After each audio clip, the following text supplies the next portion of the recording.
Romans 12, 9-18. Let love be genuine. Hate what is evil. Hold fast to what is good. Love one another with mutual affection. Outdo one another in showing honor. Do not lag in zeal. Be ardent in spirit. Serve the Lord. Rejoice in hope. Be patient in suffering. Persevere in prayer. Contribute to the needs of the saints. Extend hospitality to strangers. Bless those who persecute you. Bless and do not curse them. Rejoice with those who rejoice. Weep with those who weep. Live in harmony with one another. Do not be haughty, but associate with the lowly. Do not claim to be wiser than you are. Do not repay anyone evil for evil, but take thought for what is noble in the sight of all.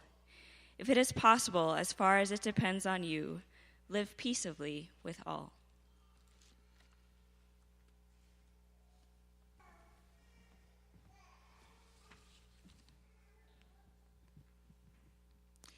Meg and Daniel, I thank you for being able to share with you in this service of worship celebrating your marriage.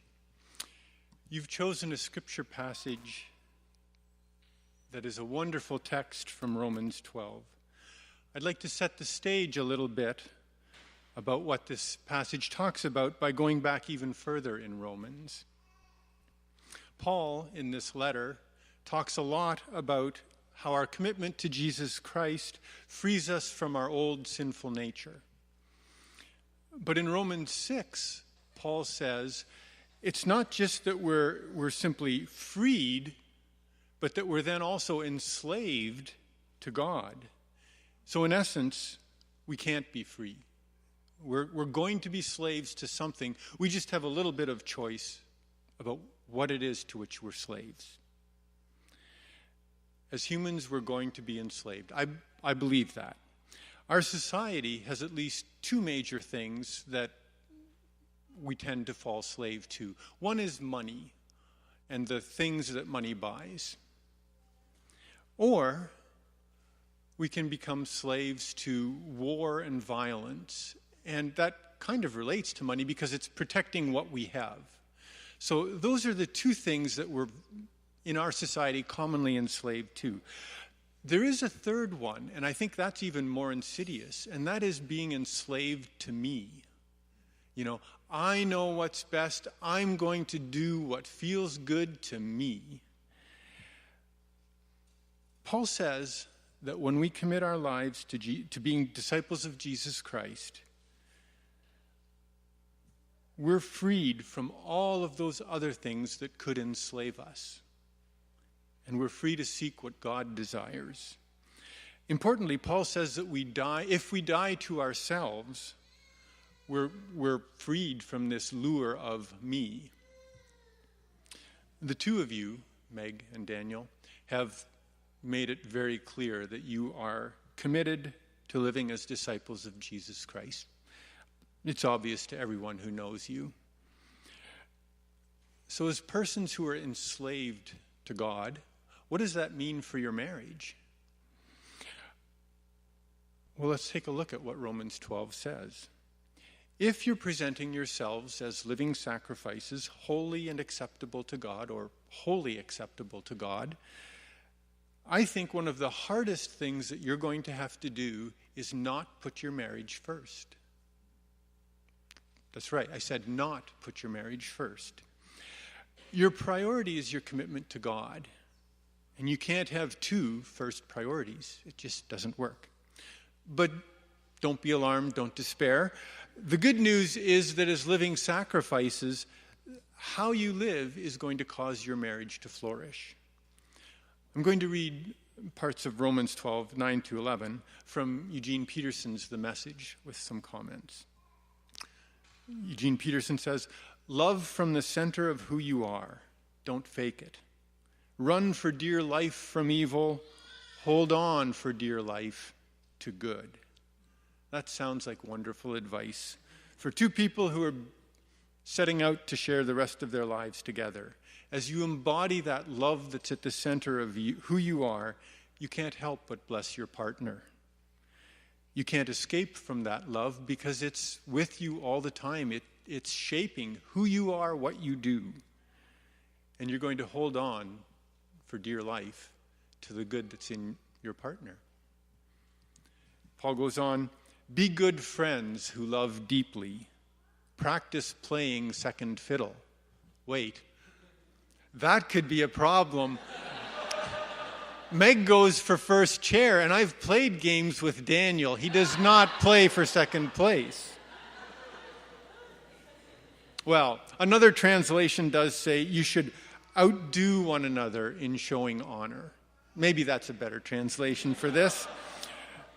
And that's not talking about simply putting aside your needs or giving, flattery or empty praise to your partner. That's not honoring. But it is about listening deeply to the yearnings of the other person, giving consideration to what they're thinking and feeling, always seeing them as a person, not as a problem, not as an issue, not as a irritant. This applies to all of your relationships, but it certainly applies within your marriage, where your good friendships with each other draws you together. Finally, this little section, verse 11 says, don't burn out. Keep yourselves fueled and aflame. Be alert servants of the Master, cheerfully expectant. As you continue along as servants bound to God, with God's desires as your first priority, your marriage can't help but be blessed. Your freedom to live lives that aren't your own but are God's will make for a vibrant and exciting marriage. A marriage that will bless not only the two of you, but everyone who's around you. May you live to be blessed and to be a blessing. And Paul has more to say.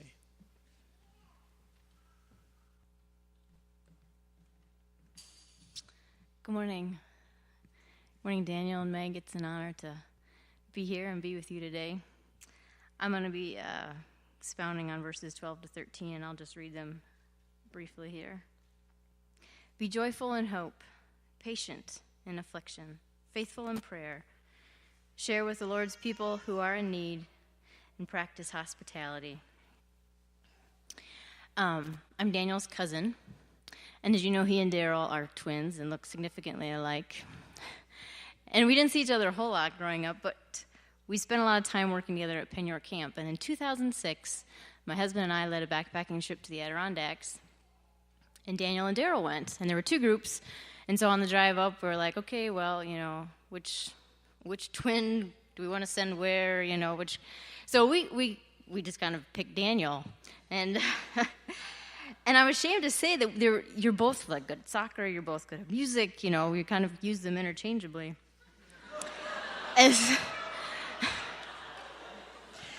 Confession's good for the soul, yeah.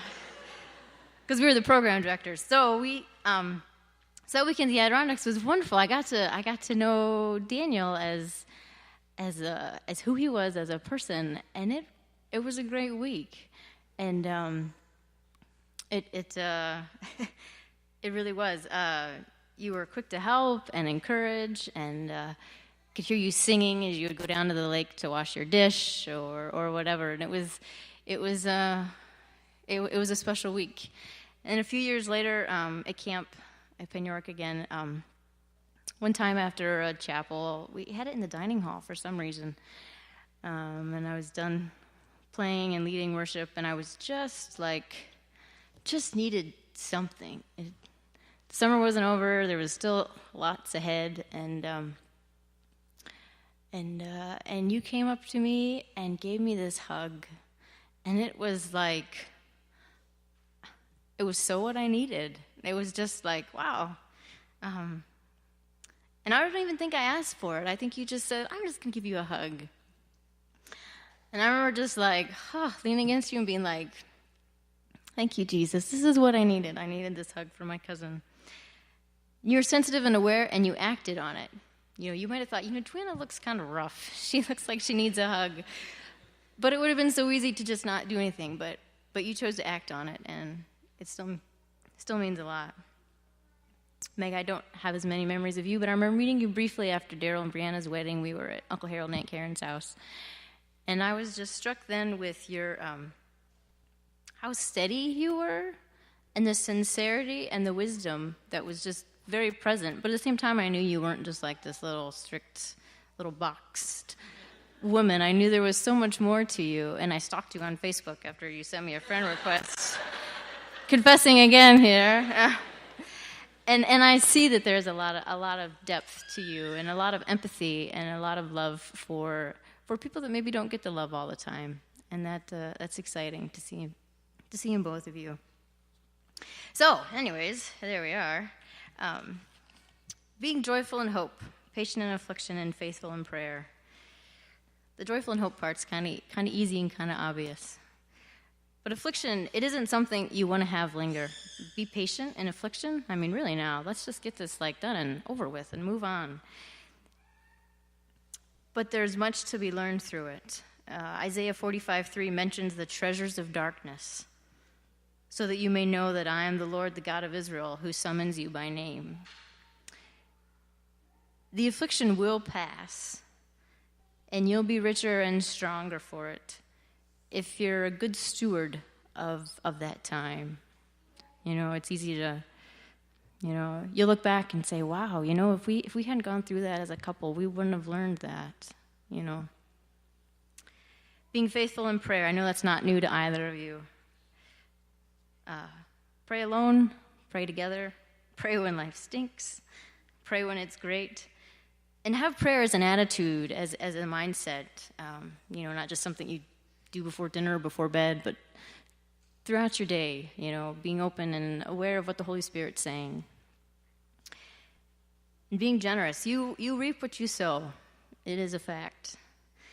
And there's something liberating about giving. It's as if you're recognizing the fact that you aren't limited or tied down because of what you have or because of what you do have, because you can just give freely,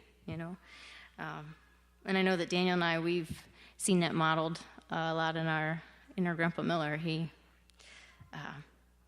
gave it all away. and there are lives that have been changed because of that. Practice hospitality. I believe that's a sincere caring of others, not just someone comes to your home and they spend the night and you feed them breakfast and then they hit the road the next morning. I think it's a sincere caring of them, showing that you want to listen, you value them as a person. And it's easy to do that briefly even, just little exchanges. You and I didn't have a big conversation, Meg, but I was able to sense your care and your love, and that's something that you can do just, at the store, talking, or at the bank, to your customers there. I want to bless and encourage you guys as a couple. You both have good heads and good hearts, and you're going to be all right. Thank you so much.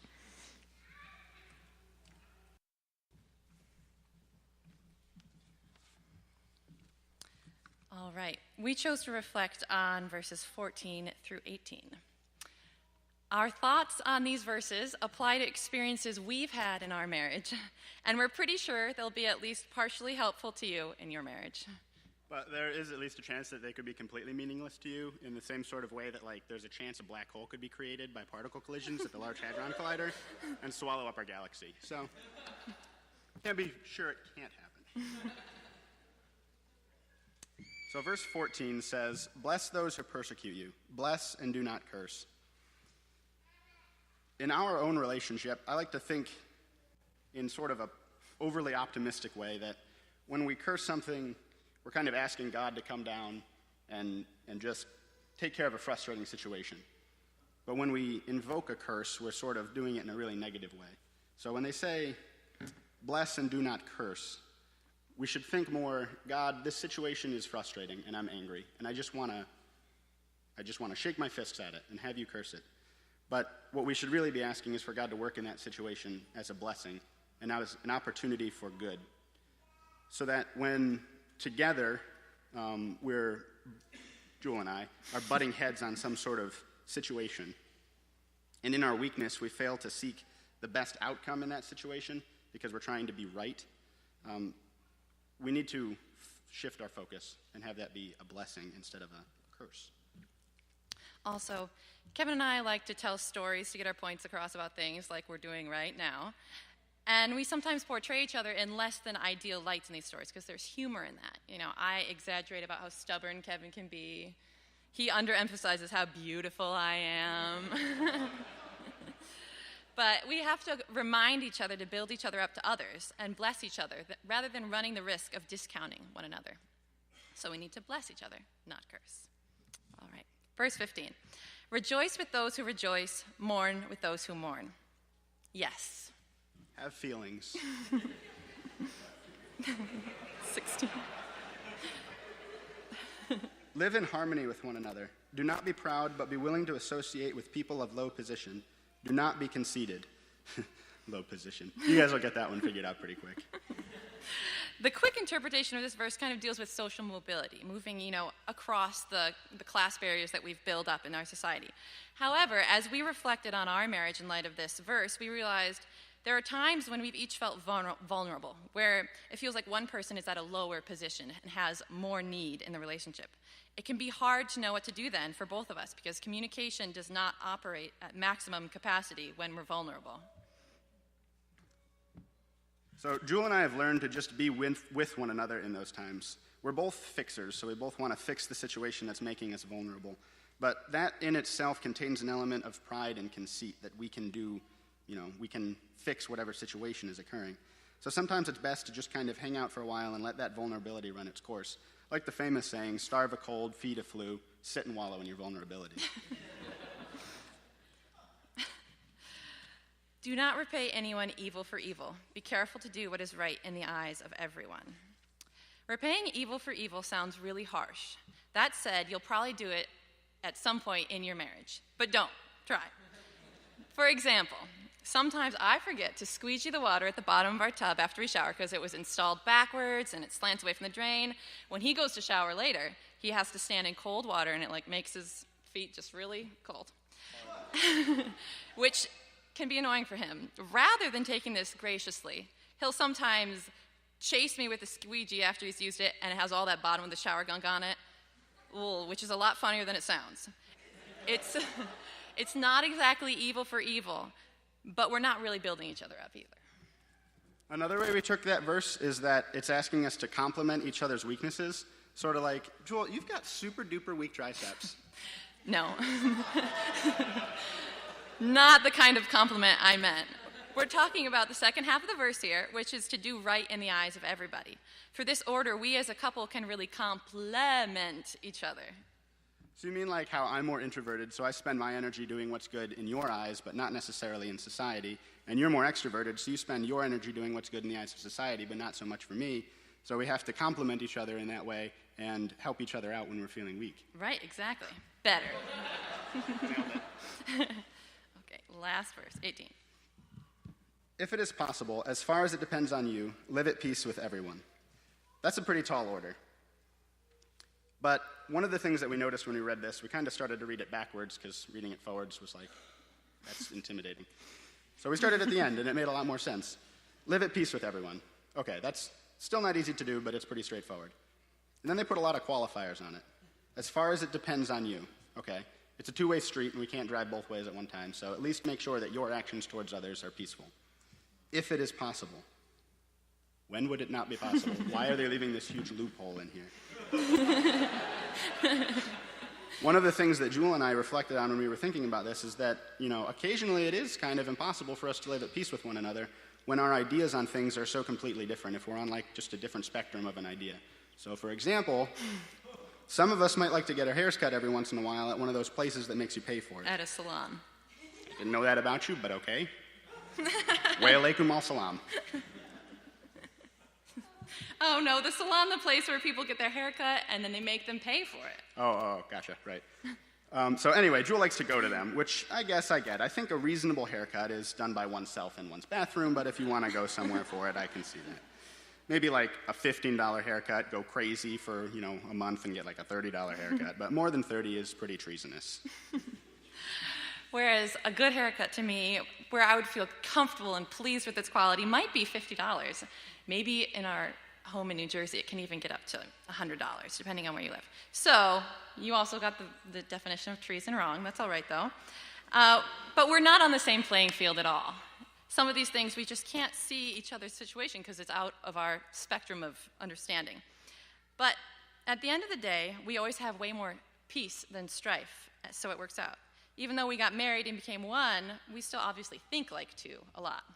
So Dan and Meg, we anticipate that there will be moments that after your marriage to become one, you will still have individual ideas on things. So continue to live as individuals, but with a definite we-ness that everyone will be able to see a lot of the time.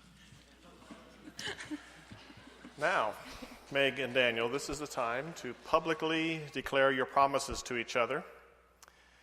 The covenant that you are about to make with each other is a beautiful and sacred expression of your love. Do you declare